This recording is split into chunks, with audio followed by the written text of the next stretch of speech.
Bienvenue dans cette nouvelle vidéo consacrée à la modélisation procédurale dans Blender. Pour vous montrer un exemple de comment moi j'utilise des objets de manière procédurale et complètement paramétrique, je vais utiliser cet exemple de pool que j'ai réalisé pour les fêtes de Pâques. Donc maintenant, si je navigue dans ma vue et que je viens me focaliser sur ces pieds, les pieds de la poule, je vais pouvoir venir l'isoler avec la touche slash de mon numpad. Donc si je passe en edit mode, on peut voir que j'ai juste créé le profil qui sera utilisé ensuite dans la révolution, et par-dessus j'ai rajouté par exemple un bevel. Donc si je viens dans les modifiers de mon pied, on peut voir que là j'ai 3 modifiers. Donc une révolution, autrement appelée screw, un bevel et un solidify qui va me permettre de créer cette épaisseur dans mon mesh.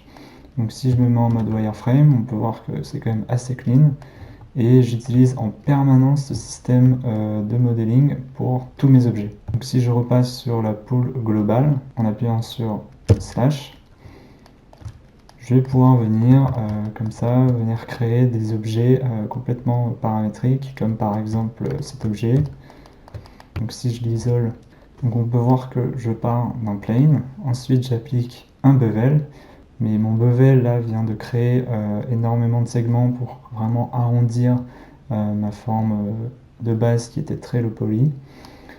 Ensuite je viens connecter les points qui sont trop proches pour éviter d'avoir des bugs et des artefacts lors du solidify et ensuite des bevels. Donc ensuite je crée un solidify qui va venir juste créer, on va dire, mon épaisseur depuis mon plan.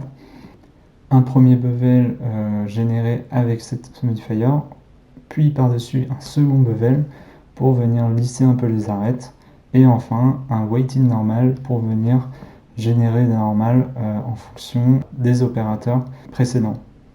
Il faut partir du principe que les modifiers, on peut venir les empiler. Il faut bien prendre en compte que la position de nos modifiers est très importante dans le résultat final de notre modélisation procédurale. Cette technique est très efficace si vous voulez créer des objets hard surface. On reviendra plus tard sur la gestion des modifiers et comment créer des objets hard surface très facilement. Merci d'avoir regardé cette vidéo, j'espère que cette ressource vous sera utile dans vos futures modélisations. Nous venons de voir comme il est puissant d'utiliser les modifiers dans la génération de géométrie dans Blender. Dans une prochaine vidéo, nous allons nous attarder sur les outils de subdivision qui vont nous permettre de venir lisser nos objets, mais aussi stocker de la data de Sculpt. Et enfin, nous passerons en revue le système de crease qui va nous permettre de venir isoler des faces qui ne seront pas prises en compte dans le lissage.